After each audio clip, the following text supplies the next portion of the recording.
Buenos días, hermanos, que el Señor les bendiga. Vamos a continuar, hermano, con el tema que no concluimos la semana anterior. Tiene que ver con la serie de advertencias del Señor Jesucristo para sus discípulos sobre la tentación. Y la semana pasada estábamos viendo, hermanos, razones para que cada creyente haga todos los esfuerzos usando los medios que Cristo ha dado para no caer en tentación. Vimos 3 razones, hoy vamos a ver la cuarta, hermanos, que es un poquito más amplia. Pero antes de entrar, hermanos, vamos a orar. Vamos a pedir nuevamente la bendición del Señor. Señor, queremos nuevamente depender de su favor, Señor, y de su bendición. No de nuestro entendimiento, no de nuestra experiencia, no de nuestras habilidades, sino, Señor, queremos depender de usted, Señor, de su provisión y su bendición. Porque por mucho que sea la preparación, por mucho que sea el trabajo, sin su bendición, Señor, sería en vano. Y clamamos, Señor, para que usted tenga bien el usar su propia palabra con la fuerza necesaria para mover nuestras conciencias, cambiar nuestros corazones a una obediencia delante de usted. Permita, Señor, que podamos ser advertidos, ser reforzados en estas advertencias para no ceder a la tentación. Se lo pedimos, Señor, y confiamos en su provisión y en su buena voluntad, por medio de Cristo Jesús. Amén.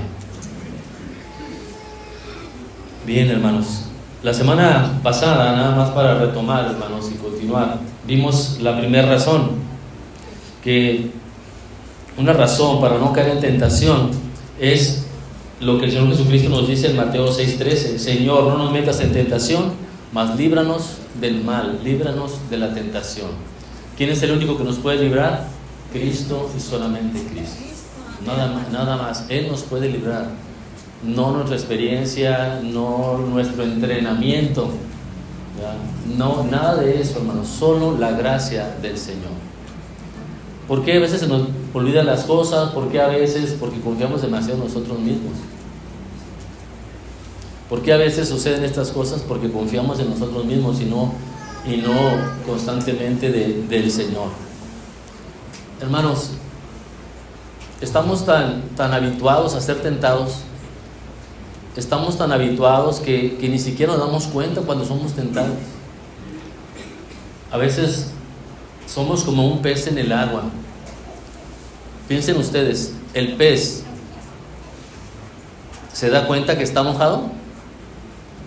No se da cuenta. Está inmerso en ese medio y, hermanos, así nosotros estamos tan inmersos en este mundo caído, en este mundo lleno de tentaciones, que ni siquiera a veces las identificamos, las percibimos. Vemos las cosas como normales. Pero para eso, hermanos, la palabra de Dios, la misma instrucción del Señor Jesucristo nos dice que tenemos que tener cuidado, ¿verdad?, de no caer en tentación. Entonces, esa es, hermanos, la primera razón, que el Señor Jesucristo nos dio pauta. Y otro pasaje en Judas 1:24 dice: y aquel que es poderoso para guardarnos sin caída y presentarnos sin mancha delante de su gloria con gran alegría, ¿quién es? Al único y sabio Dios, nuestro Salvador, sea gloria, majestad, imperio y potencia, ahora y por todos los siglos. Amén. Entonces, Él es el único que nos puede guardar de caer en la tentación. La segunda razón es que el Señor prometió una recompensa para su iglesia. Esa es otra razón. Apocalipsis 3:10 dice: por cuanto has guardado la palabra de mi paciencia, yo también te guardaré, dice, de la hora de la prueba, de la hora de la tentación, yo también te guardaré. Entonces es una recompensa, hermanos, por ser pacientes, por esperar. Mientras todos están cediendo, mientras todos no están poniendo freno a sus deseos, dice, y tú sí, dice, por cuanto has guardado la palabra de paciencia, yo también te guardaré de la hora de la prueba que ha de venir sobre el mundo entero. ¿Y cuál es esa obra? La hora de la prueba, hermanos, es esta hora actual. No es hasta que el Señor venga. No, actualmente estamos siendo probados, ¿sí o no? Entonces nos habla en este presente siglo. Y vimos la tercera razón, hermanos, para usar todos los medios y guardarnos para no caer en la tentación, hermanos, es que debemos de considerar las consecuencias desastrosas que han sido el resultado en los hombres, tanto en malos como buenos, que han entrado en tentación. Entonces, el estar observándolos, la sabiduría exige, hermanos, que tomemos en cuenta este deber de no caer en tentación muy seriamente. Si otros cayeron siendo buenos, si otros cayeron siendo malos, pues entonces, ¿yo qué soy? ¿Acaso soy mejor que ellos? ¿Soy mejor que el malo? ¿Soy mejor que el bueno? Debemos tener cuidado con esto, hermanos. Y veíamos, hermanos, acerca de los malos, veíamos, por ejemplo, el caso de Judas, ¿verdad?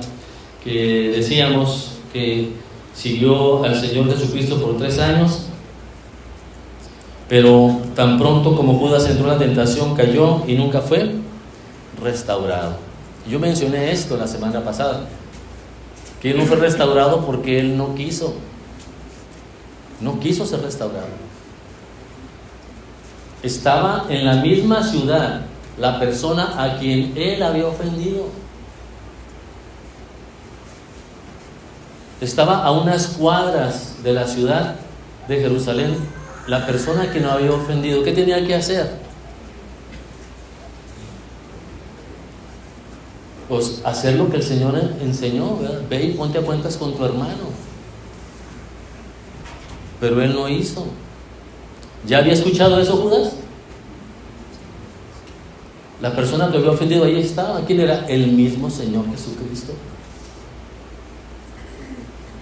Y no fue a él. Él quiso hacer otra obra más grande que eso.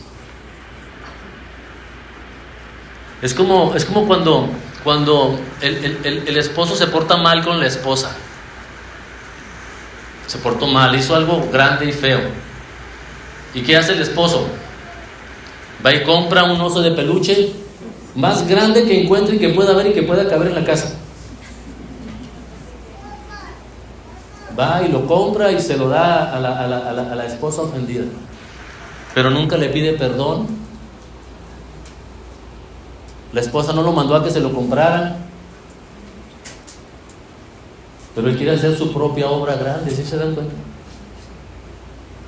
Es lo que hizo Judas, quiso hacer una obra grande, fue y se ahorcó. Para que vean que sí estaba arrepentido. ¿Estaba arrepentido? No. Si estuviera arrepentido, iría con la persona a que ofendió. ¿Sí se dan cuenta, hermanos, cómo esto es así como sencillito? Y por esa razón podemos decir que él no fue restaurado. ¿Y por qué no fue restaurado? Porque no quiso. Tenía todo para hacerlo. Todo estaba a la mano. Ahí estaba el Señor, ¿no? Así como Pedro quiso estar ahí cerca de él cuando lo negó, así Judas pudo haber estado ahí cerca. Señor, lamento tanto lo que hice. Perdóname. No me importa ahorita si me ejecutan. No me importa. Lo único que me importa es que me perdones. Hice un gran mal. Perdóname. Si hubiera hecho eso, el Señor lo hubiera perdonado. ¿Pero lo hizo? ¿No? Él quiso hacer su obra grande. Es descendiente de la serpiente. ¿Quién quiso hacer otra obra grande también así? Su hermano mayor. ¿Quién es? Caín, hermanos. Caín quiso hacer otra obra grande, sorprender. ¿Qué hizo Caín? ¿Qué ofreció al Señor? Lo mejor del fruto ¿de qué? De su trabajo. La calabazota más grandota, la sandillota más gigante, el elote más dientón. Se lo quiso llevar. Dijo, no, con esto voy a sorprender a Dios. Cuando Dios ya había dicho cuál era la manera de acercarse a Él. Caín quiso hacer, hermanos, otra obra grande. Son descendientes de la serpiente. Esto quise, hermanos, ampliar un poquito más para que quedara más claro acerca de esto. Y nosotros, hermanos, tengamos un poquito más de quietud con aquellas personas que se dicen creyentes, pero no se reconcilian con Dios. Van y hacen sus aspavientos, van y hacen sus obras grandes, pero no hacen lo que Dios dijo. No van y se ponen a cuentas con la persona que ofendieron. Bien, hermanos, entonces este es un ejemplo de personas malas que hacen lo malo y ¿cómo les fue? Mal. Ser hijo de perdición. Y ahora él lo hizo porque él quiso. Él lo hizo porque por lo que él quiso. Pero también vimos, hermanos, personas que también son llamadas justas, personas que son verdaderos creyentes. Vimos el caso de Adán, vimos el caso de Abraham, vimos el caso de David, vimos el caso también de muchos otros, ¿verdad? Noé, Lot, Ezequías, Pedro. Todas estas cosas, hermanos, estos ejemplos de estos creyentes nos dan una evidencia dolorosa de qué tan fácilmente los creyentes pueden caer en graves pecados como resultado de entrar en tentación.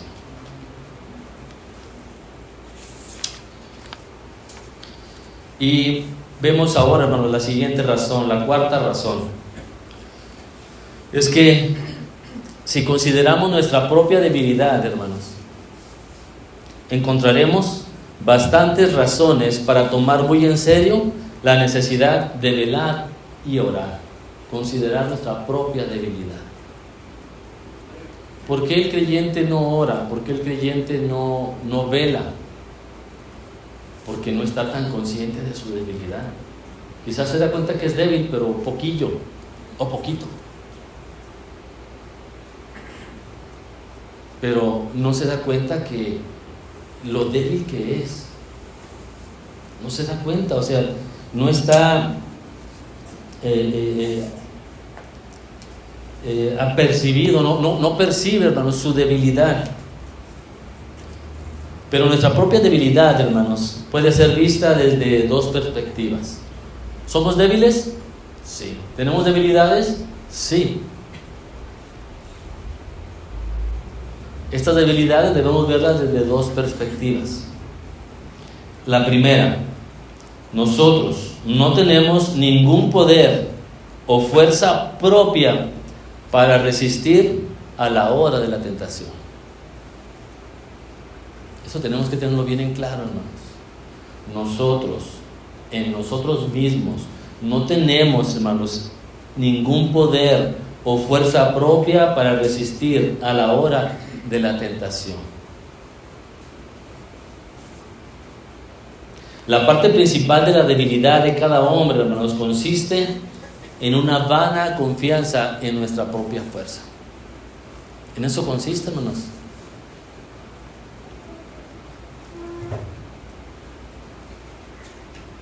La parte principal de nuestra debilidad. Tenemos una confianza en nuestra propia fuerza, en lo que hemos logrado, en nuestra trayectoria, en nuestro récord, en nuestro historial. tenemos una confianza en ello. Como si usáramos a Cristo nada más al principio y ya después nosotros hacemos las cosas. Gracias por ayudarme al principio, pero ya con estos años que tengo ya puedo solo, déjame caminar solo. ¿Sí se dan cuenta, hermanos? Esa es una vana confianza en nuestra propia fuerza.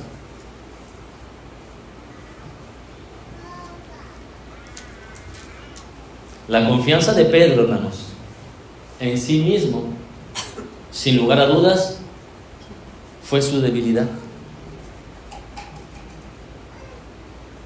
¿Por qué Pedro dijo lo que dijo? Por su debilidad. Porque él pensaba que estaba fuerte, él pensaba que era fuerte. Dice Mateo 22:33. Respondiendo Pedro le dijo: aunque todos se escandalicen de ti, yo nunca me escandalizaré. Aunque todos te nieguen, yo nunca lo haré. Es más, hasta la muerte. ¿Qué hizo? Pedro tenía demasiada confianza en sí mismo. Era un hombre rudo, un hombre de pesca, sol, arena, agua, fatiga, toda la noche, toda la madrugada. Era un hombre experimentado, hermanos, en cuestiones de trabajo. Aunque le duela la uña, aunque le duele el pie, aunque le duela esto, él estaba ahí. Era un hombre rudo, hermanos, un hombre experimentado, nada lo detenía. Un hombre hecho para el trabajo.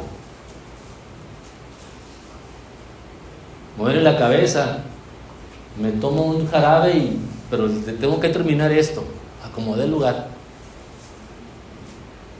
Hermanos, era un hombre de trabajo, era un hombre rudo, era un hombre de esfuerzo, arrojado.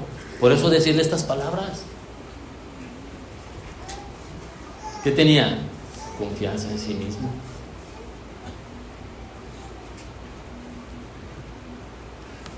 La mayoría de las personas, hermanos, son iguales o somos iguales.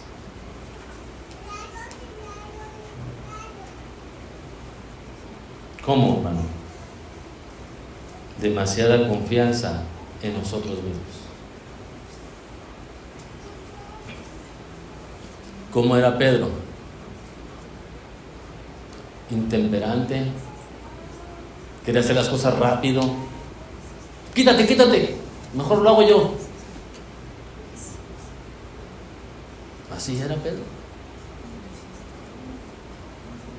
Y en un sentido, no, era un ejemplo de trabajo, era un ejemplo de esfuerzo, era un ejemplo, y eso es bueno. Pero lo malo es que él confiaba en eso más que en la fortaleza de Dios.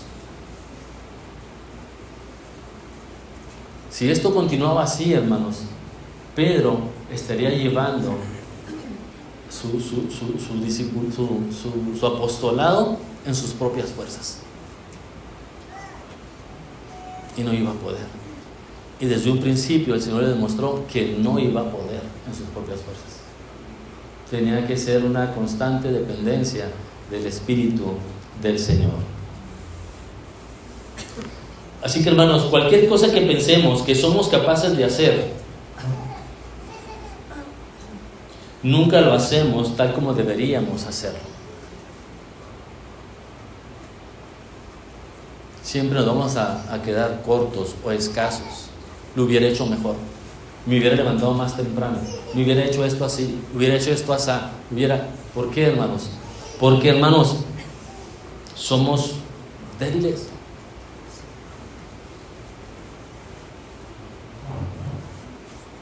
Y mientras no nos demos cuenta de esa debilidad, hermanos, no vamos a pasar al siguiente paso. Vamos a continuar todo nuestro servicio cristiano de aquí hasta que el Señor venga o el que mande por ti, de esa manera. ¿Por qué? Porque no nos damos cuenta de nuestra debilidad. Pensamos que somos fuertes como Pedro.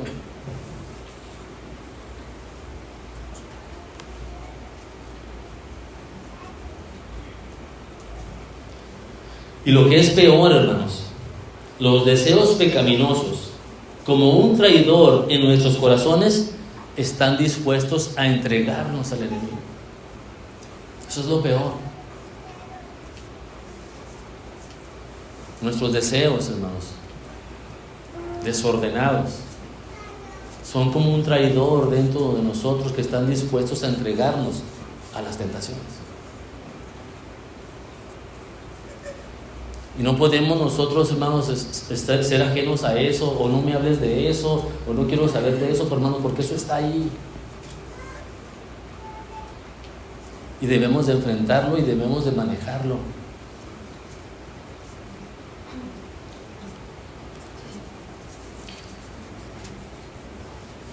Esa es la razón, hermanos, por la cual nunca debemos halagarnos a nosotros mismos pensando que tenemos fuerza suficiente para estar firmes en la hora de la tentación. Primeramente, Dios, que el Señor me fortalezca en aquella reunión. Que tal si dicen algo y me hacen enojar.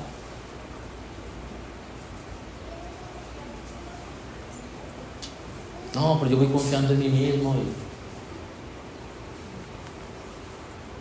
Debemos, hermanos, de depender del Señor en esto. Así que, hermanos, no tenemos ningún poder o fuerza propia para resistir a la hora de la tentación. Ese es el asunto, hermanos, ¿verdad? Que esto nos quede claro. ¿Para qué? Para que nuestra suficiencia en todo momento venga de Cristo, no nosotros, es Cristo. ¿Verdad?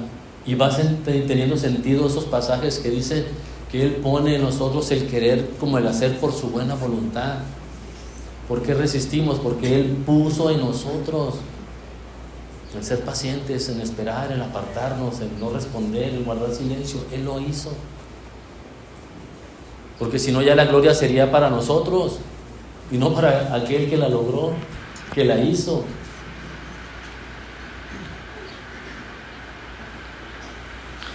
Debemos reconocer, hermanos, que hay concupiscencias secretas que se esconden en nuestros corazones, que tan pronto que se presenta la tentación, ¡pum!, afloran.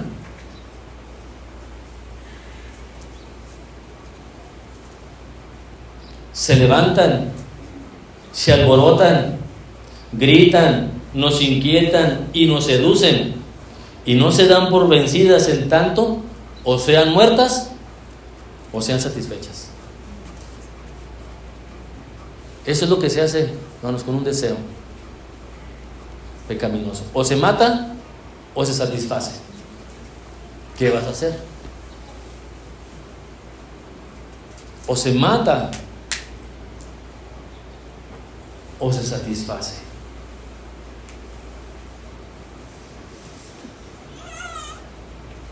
¿Qué haremos? ¿Qué vas a hacer?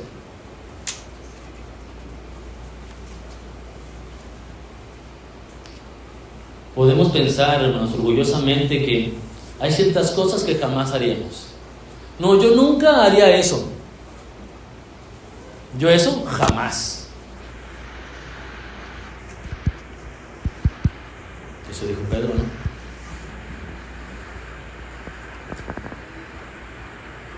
Pero nos olvidamos que el corazón, hermanos, nunca es el mismo bajo la tentación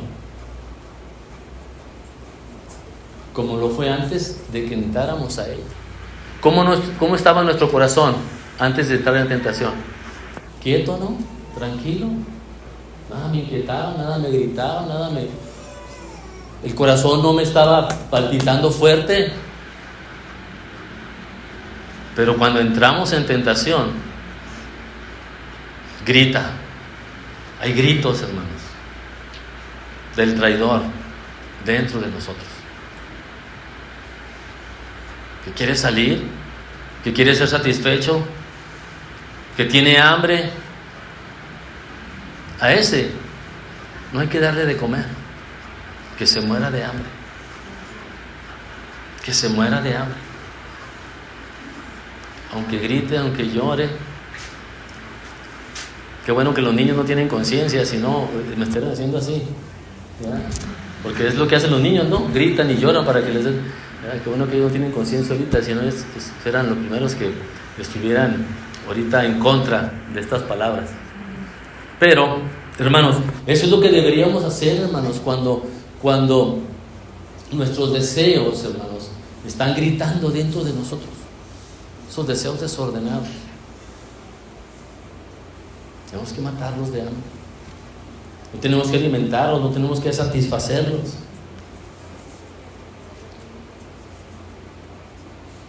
Pedro, hermanos, no se imaginó que negaría a su Señor tan pronto como alguien le cuestionara. Él no pensó eso cuando dijo: aunque todos se escandalicen de ti, yo nunca me escandalizaré más, hasta la muerte. Él no pensó que en la primera tentación, hermanos, él lo negaría. Nuestro corazón no es el mismo cuando no es tentado que cuando es tentado. Hermanos, todas estas cosas que estamos estudiando, hermanos, en esta escuela dominical, es para darnos cuenta, hermanos, de estar aleccionados, estar con los elementos de la Escritura aquí a flor de piel, para tener cuidado de nosotros mismos. Tener cuidado de nosotros mismos. Para así, teniendo cuidado de nosotros mismos, tener cuidado de los demás. Porque no somos solos. Vamos caminando todos juntos, ¿no? Entonces todos vamos ahí, todos vamos a llegar a donde mismo.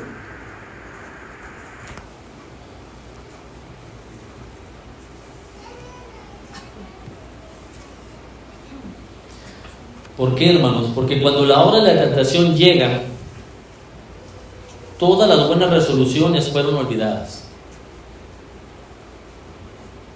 Cuando la hora de la tentación llega, todas las buenas resoluciones se olvidan.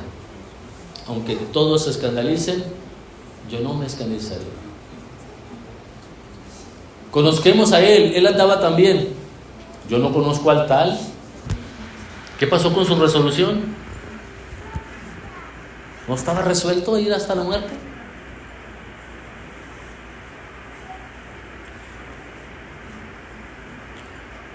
Todo su amor para Cristo fue temporalmente. Ahí lo amó menos. ¿Y se dan cuenta? Que en ese momento, en la hora de la tentación, lo amó menos. Pensó que lo amaba mucho, pero ahí, en la hora de la tentación, se dio cuenta que lo amaba menos de como él pensaba. Hermanos, y el caso de Pedro no es diferente al nuestro. Es una aplicación constante, hermanos, a nuestra propia vida. ¿Y qué hace esto, hermanos? Bueno, pues nos descubre, hermanos, nuestra falta de amor, nuestra falta de compromiso en la hora de la prueba. Pues aquí estamos todos bien, ¿no? Nadie nos tienta, nadie nos dice nada, ahorita todo feliz, ahorita nuestro corazón está sereno, las aguas están quietas, nadie grita por dentro de nosotros. Pero salimos un momento y empieza, hermanos, la tentación. Y empieza la hora de la tentación y empieza a inquietarse. Es donde nuestro amor, hermanos, debe estar enfocado en Cristo.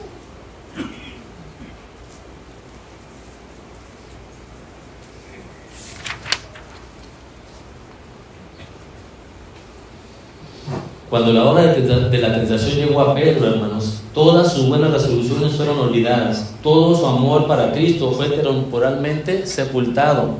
Y la tentación se unió con el temor y fue vencido por completo. Por temor nos lo negó. Por temor lo negó. Tuvo temor. Es que si digo que sí, también me van a agarrar. ¿Por qué hizo eso? Por temor. y fue vencido por completo. Así que, hermanos, confiar en nuestra propia fuerza es un error tan común que sería sabio examinarlo un poco más de cerca esto. Si ya esto, hermanos, ya nos pone ya con los alertas al rojo vivo, pues vamos a verlo un poquito más de cerca, hermanos, para que se prenda más esto. ¿En qué estamos confiando, hermanos? ¿En qué estamos confiando en la hora de la prueba? ¿En qué estamos confiando? En general, hermanos, estamos confiando en nuestros propios corazones. Es lo que estamos haciendo. Estamos confiando en nuestros propios corazones. Muchos incrédulos se engañan a sí mismos creyendo que tienen un corazón bueno. Entonces hay mucha gente, hermanos, que no es creyente. Se engañan a sí mismos pensando que son buenos, que no hacen mal a nadie, que han hecho una u otra ocasión ciertas cosas, que dan alimento a los necesitados, que hacen obras de caridad y cosas de estas. Dicen, no, yo creo que tengo un corazón bueno. Pero la Biblia dice esto, hermanos: el corazón de los impíos es como nada. Proverbios 10:20. El corazón de los impíos es como nada. ¿Y qué es la nada, hermanos? La ausencia de todo. No, ¿qué es la nada? ¿Qué es la nada? Pues nada es nada. Nada es nada. Ni siquiera el cero, porque el cero es algo. ¿Cómo que es algo? Si es un circulito así, ¿verdad? Entonces, por eso ni siquiera el cero.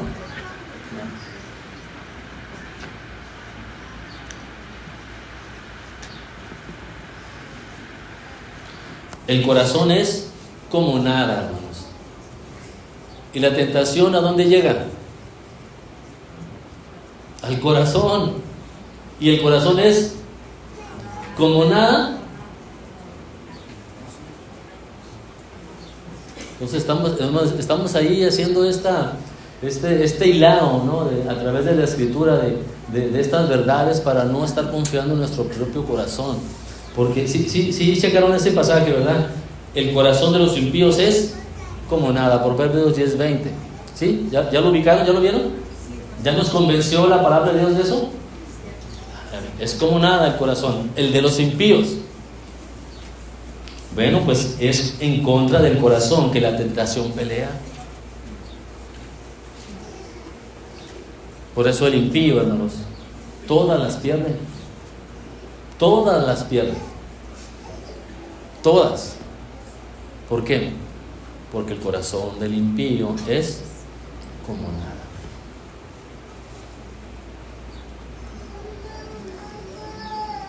¿Tú eres un impío?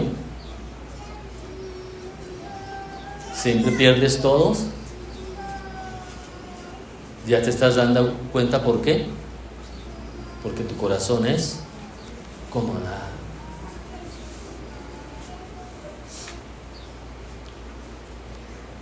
¿Cómo puede un corazón, hermanos, que no vale nada, mantenerse en pie ante una tentación tan fuerte? ¿Cómo, hermanos? ¿Cómo? Sucumbe. Quizá el impío no lo hace de hecho, pero lo hace en su mente. Roba, mata, adultera, miente, esconde.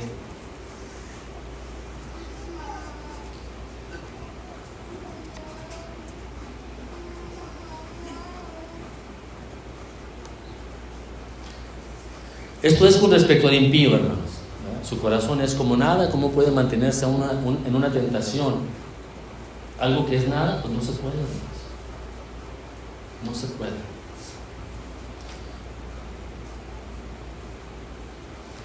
Ahora, el creyente verdadero que confía en su propio corazón no es mejor que el incrédulo,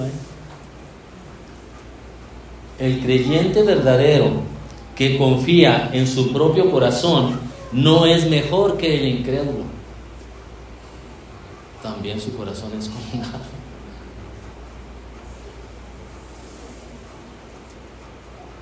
También, porque confía en sí mismo. Porque la Biblia dice, el que confía en su propio corazón es necio. Proverbios 28, 26.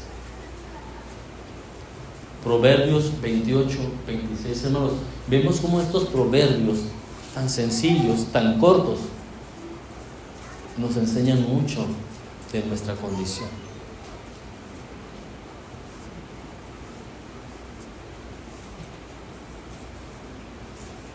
El creyente verdadero que confía en su propio corazón no es mejor que el incrédulo, porque la Biblia dice, el que confía en su propio corazón es necio. ¿Hay creyentes que confían en su propio corazón? Sí, sí los hay. Y no lo sacas de ahí. No lo sacas. Oye, mira, deja eso. Estás dañando tu familia, tu esposa, tu esposo, la iglesia. No lo sacas de ahí. Asiste a la iglesia, ven. No lo sacas de ahí.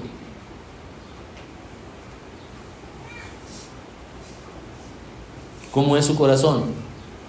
Semejante, hermanos, a lo incrédulo. Es como nada.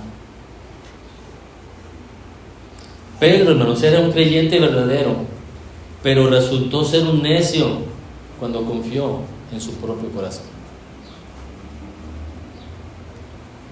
La Biblia dice también, un pasaje conocido por todos nosotros, y ahorita lo escuché por aquí: engañoso es el corazón más que todas las cosas. ¿Quién lo conocerá? ¿Acaso, hermanos, nos atreveremos a confiar en aquello que es engañoso más que todas las cosas? ¿Qué es engañoso, hermanos? ¿Qué cosa es engañosa? En la vida común, ¿qué es engañoso?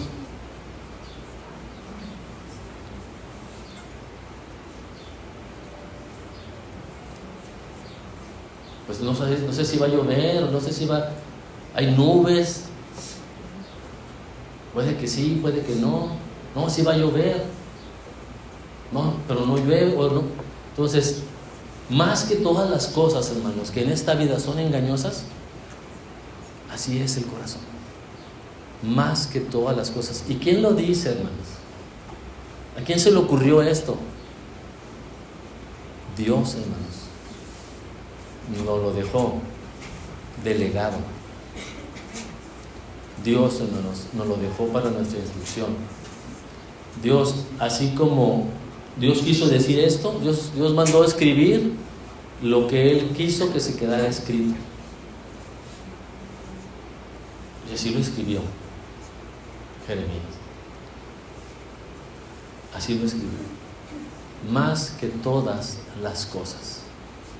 Es engañoso nuestro corazón. Es que tengo miedo que me engañe mi esposo. Pues tu corazón es más engañoso todavía que eso. Es que tengo miedo que me engañe mi socio. Pues tu corazón es más engañoso que eso.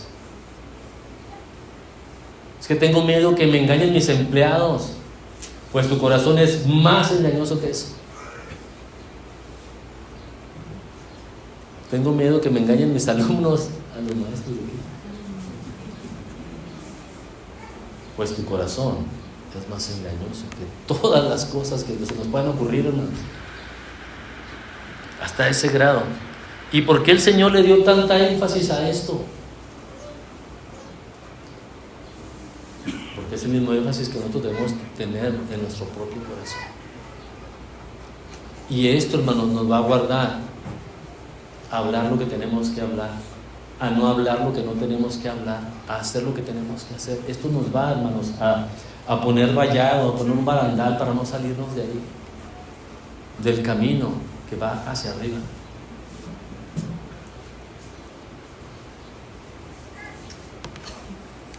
Así que, hermanos, esto es, hermanos, para ver que nosotros no tenemos ningún poder o fuerza propia para resistir a la hora de la tentación. ¿Por qué? Porque el corazón de los impíos es como nada. Pero cuando un creyente verdadero confía en su propio corazón, llega a ser semejante a un incrédulo. ¿Por qué? Porque el corazón es engañoso más que todas las cosas. Eso es en general, pero más específicamente, hermanos, ¿en qué estamos confiando?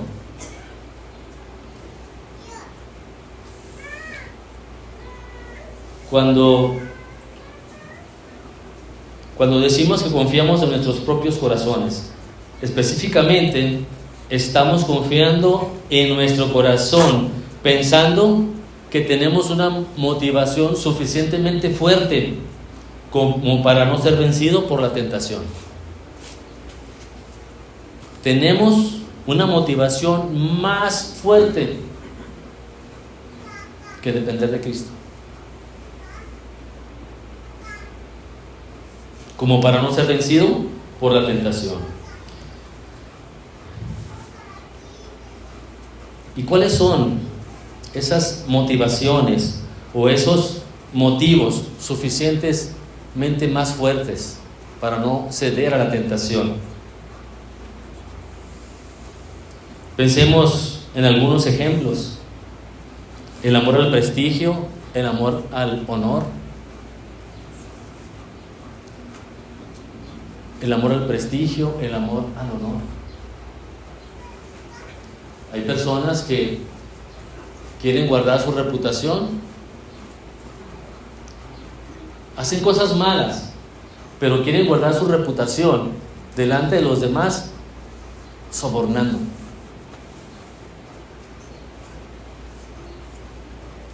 Vamos a sobornarlo para que no diga nada. ¿Qué está haciendo? Tiene una motivación suficiente fuerte para no ser vencido por la tentación. ¿Por qué, hermanos? Porque la reputación y la estima que un hombre ha ganado a través de los años de un testimonio fiel y una vida cristiana son importantes. Algunas personas piensan que esto es un motivo suficientemente poderoso para mantenernos firmes en la hora de la tentación. Están confiando, hermanos, en su propio historial. ¿Qué van a decir de mí?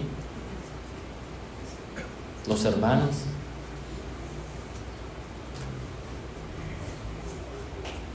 Pues que digan la verdad, que digan lo que soy, un pecador. No, eso no. Tengo que mantener mi imagen.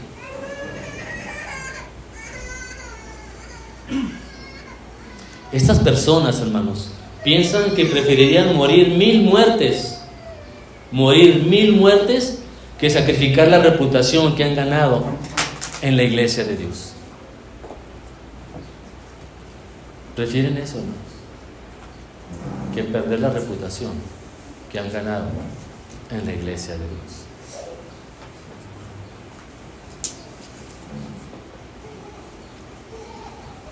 Eso me trae a la mente a Judas.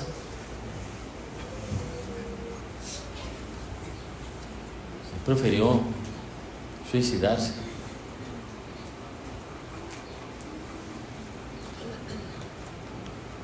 Que sacrificar la reputación que ganó durante esos 3 años. La vergüenza de sus condiscípulos delante de ellos, que sufrirla.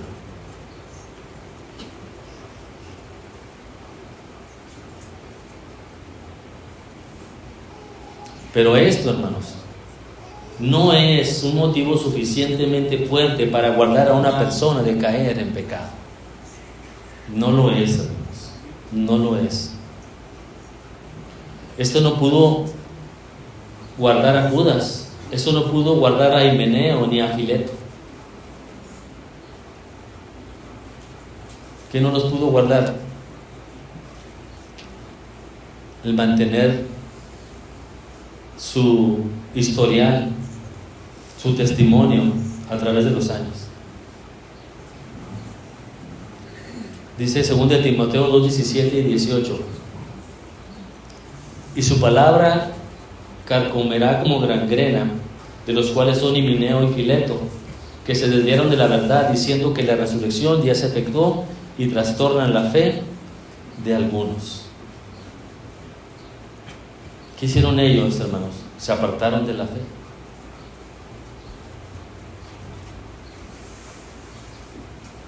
Pero tampoco, hermanos, el amor al prestigio y el amor al honor guardará a ningún otro de caer en la hora de la tentación.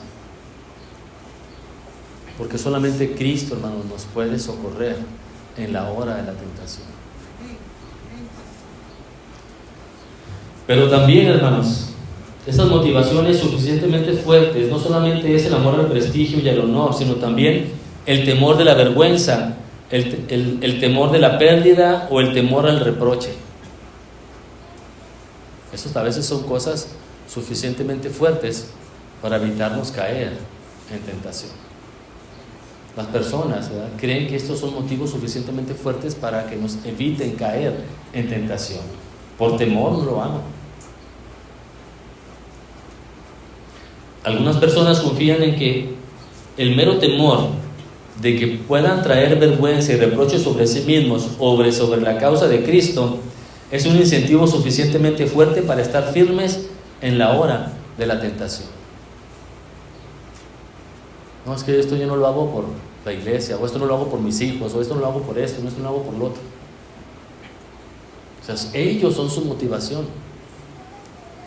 Cristo no, sino ellos.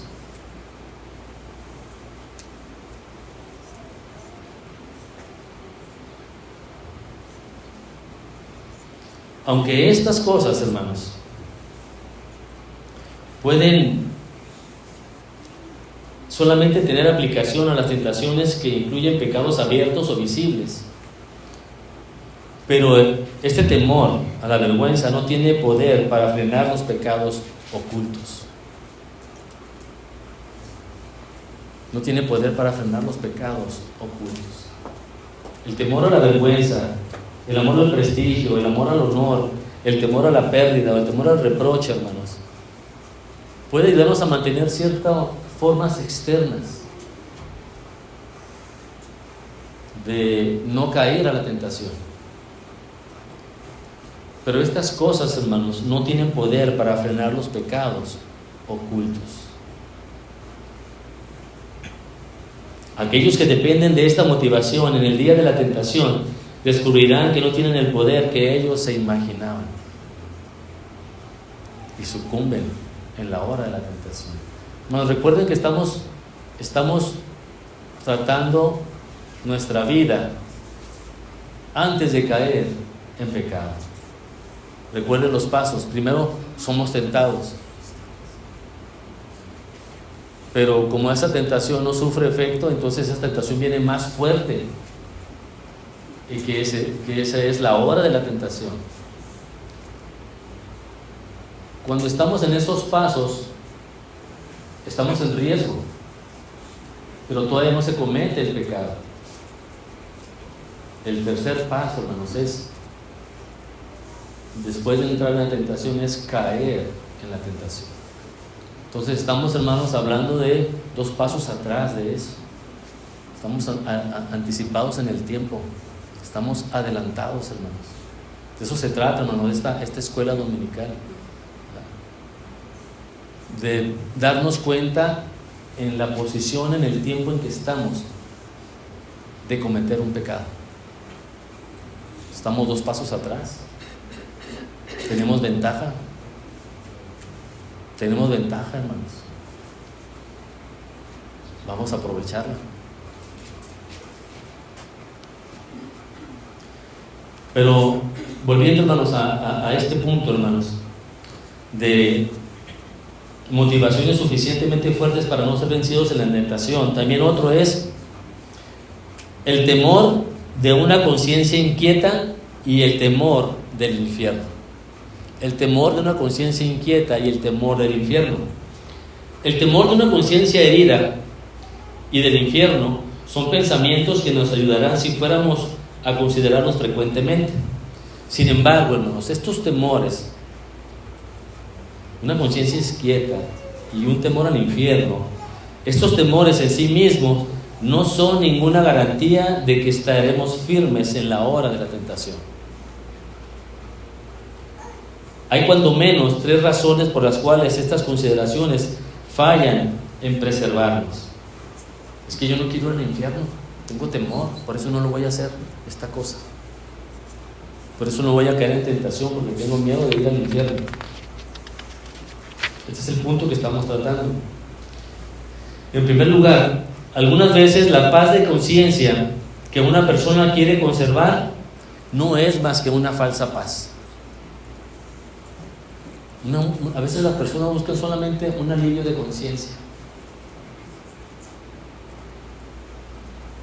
Dime qué hago porque me siento esto que me está quemando dentro. Haz esto y ya. Pero lo hace y sigue con ese cargo de conciencia y sigue con esa inquietud.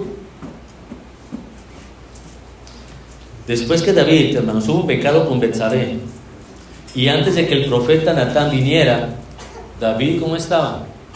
En paz. Él estaba en paz. O sea, había pecado con Betsabé y él estaba en paz. Estaba tranquilo. No fue, hermanos, sino que hasta que el profeta Natán fue, que David se inquietó en gran manera. ¿Qué es esto? David tenía una falsa paz. No tenía paz. Voy a hacer esto. Voy a hacer esto otro. Voy a mandar a Urías. Ya lo van a matar. Y yo voy a estar ya más tranquilo. Nadie se va a dar cuenta.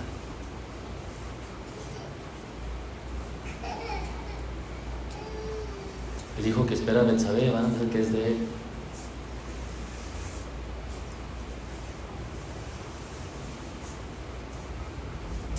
Él ya tenía su plan, ya tenía todo, ya había paz, ya había organizado todo.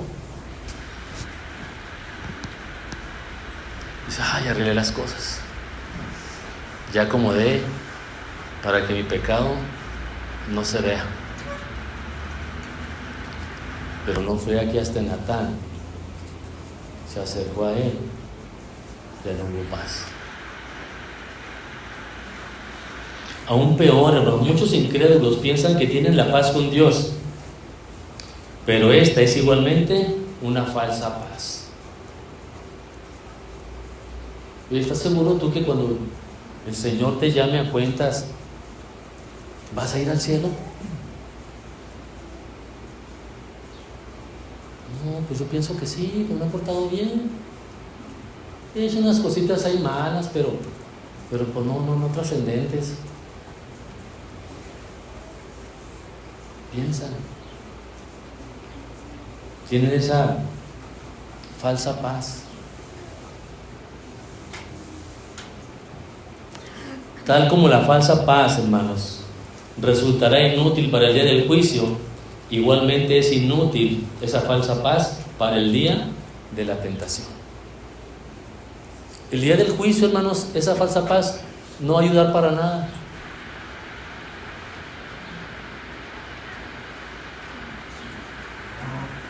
Si algunos que andaban caminando ahí siguiendo supuestamente al Señor, Él les va a decir: apartados de mí, hacedores de maldad. Estos tenían una falsa paz. Ahora, hermanos,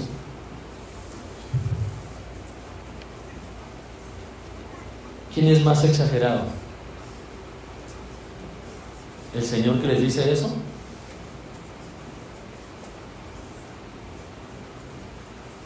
¿No está exagerando mucho el Señor con decirles: apartados de mí, hacedores de maldad? Nunca los conocí. ¿No se le está pasando la mano? No, hermanos. El juez justo hará lo que es justo.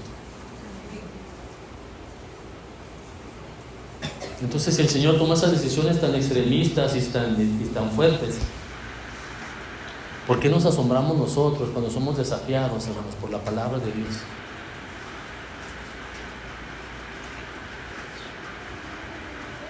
Los extremistas no son los pastores, los predicadores.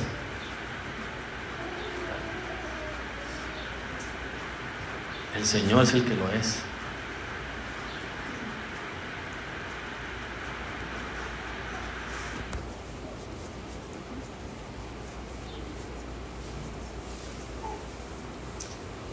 También, hermanos, una paz verdadera de conciencia es de mucho valor. Una paz de conciencia vale mucho, hermanos. Es de mucho valor. Nos hace caminar en paz, andar en quietud, sabiendo que todas las cosas Dios las está gobernando, Dios los está tratando. No tengo temor de lo que se sucederá porque mi vida está en manos de Dios. Una paz verdadera de conciencia es de mucho valor. No obstante, hermanos, por sí misma esta paz de conciencia no será suficiente para preservar a una persona en la hora de la tentación. Esa paz de conciencia, hermanos, que nosotros podemos experimentar no es suficiente para librarnos de la hora de la tentación. Es Cristo, hermanos. Es Cristo, su fortaleza, su bendición, su provisión. La causa de esto es que un corazón engañoso es capaz de producir una variedad de fuertes razones para justificar la pérdida de la paz de conciencia. Y aquí tenemos algunas de estas razones. Otros creyentes han caído y no obstante han recuperado su paz. Déjame, no me digas nada. No me digas nada, déjame. Otros creyentes han caído y han recuperado su paz. Déjame vivir mi vida desordenada.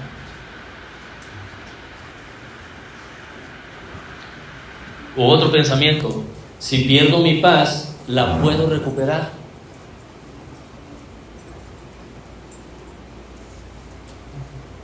Otro pensamiento: esta maldad es pequeña, no es nada en comparación de otros que han hecho cosas más mayores y no me puede traer consecuencias graves. ¿Qué está haciendo? ¿Qué está haciendo? Está confiando en una paz.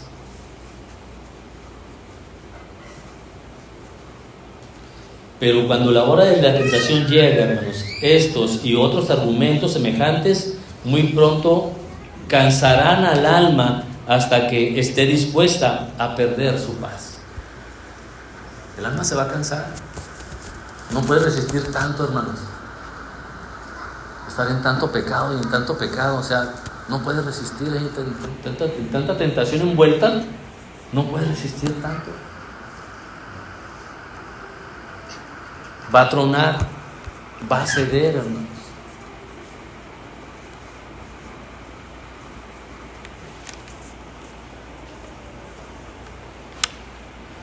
Pensar, hermanos, que el deseo de conservar nuestra paz de conciencia es suficiente para preservarnos a la hora de tentación es como un soldado que piensa que mientras tenga el casco puesto no será herido en batalla. No es que ya traigo ya mi armadura, ya traigo ya mi casco, ya estoy armado, no me va a pasar nada. Pero la paz de la conciencia, hermanos, es solamente una parte de la armadura necesaria para vencer la tentación. No obstante, es solo una parte de la armadura necesaria. La paz de conciencia es solamente una parte. Pronto la tentación encontrará un blanco que no esté protegido, con mucho casco pero descubiertos de otras partes, con mucho peto pero descubierto de otros lados.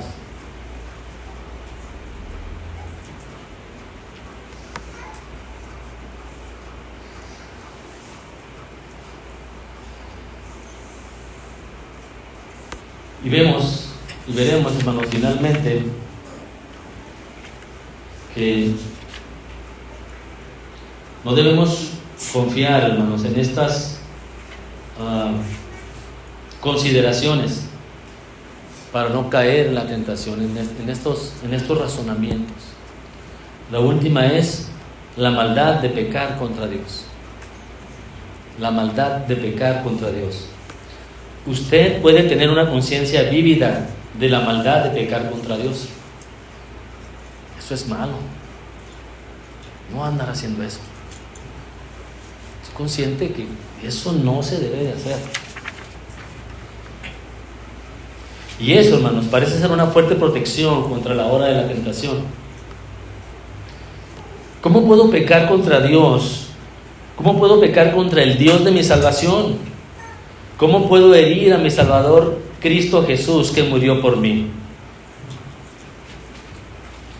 Nuevamente, hermanos, tenemos que decir que esta protección en sí misma no es suficiente para preservarnos en la hora de la tentación. Ninguna de estas consideraciones, hermanos, son suficientes para guardarnos de la hora de la tentación. Aunque tengamos una conciencia vívida de la maldad del pecado, aunque tengamos un temor a una conciencia inquieta, un temor al infierno, aunque tengamos un temor de la vergüenza, aunque tengamos amor al prestigio y al honor, todas estas cosas, hermanos, no nos pueden librar de la hora de la tentación. Aportan algo, pero no nos pueden librar. No nos pueden librar, hermanos. Nuevamente tenemos que decir que esta protección en sí misma no es suficiente para preservarnos de la hora de tentación. Cada día, hermanos, cada día que pasa, cada día que vivimos, produce la evidencia triste de que esta consideración por sí misma o por sí sola fallará. No podemos depender de eso. Es que eso es malo, no lo voy a hacer. No podemos depender de eso. Es que me va a dar vergüenza, me va a dar temor, por eso no lo voy a hacer. O sea, no. Es que si lo hago, Dios me va a disciplinar. Tampoco. Eso no nos debe, hermanos.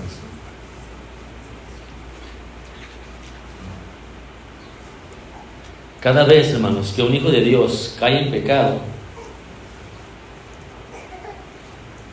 la tentación ha vencido estas protecciones, estos temores, porque no se ha enfocado la resistencia de la tentación en los suministros y en los recursos que Cristo da para soportar la tentación, para librarnos de la tentación. Entonces, hermanos, estamos yendo por un viaje en el que poco a poco nos vamos dando cuenta, hermanos, cuál es nuestra posición como creyentes ante una guerra espiritual. Gracias a Dios, hermanos, estamos adelantados 2 pasos para no caer en tentación. Tenemos ventaja. Entonces, ¿por qué caer? ¿Por qué ceder? Tenemos ventaja, hermanos, y esa ventaja el Señor nos la ha otorgado. Esa ventaja el Señor nos la ha dado para no caer en tentación.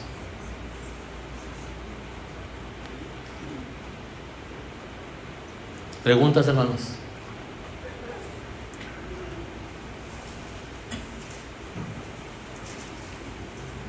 Bien, oremos al Señor. Señor, queremos agradecerle por la preocupación, Señor, de usted mismo sobre nosotros, que ni siquiera, Señor, nos damos cuenta de esta necesidad. Gracias, Señor, porque usted nos trae lo que nuestra alma necesita. Y ayúdenos, Señor, por favor, a comprender cada vez más este tema, Señor, acerca de guardarnos, de no entrar en tentación. Que sea su palabra, que sea su verdad la que sature nuestra mente, nuestro corazón, para ser obedientes ante este mandamiento de nuestro Señor Jesucristo. Y gracias, Señor, por ser tan bueno. Gracias por permitirnos avanzar hasta estos momentos. Pedimos, Señor, que usted continúe tratando con nosotros por amor a su nombre. Se lo pedimos en el nombre de Cristo Jesús. Amén. Bien, hermanos, vamos a salir un momento y después continuamos con el culto de oración. Que el Señor les bendiga.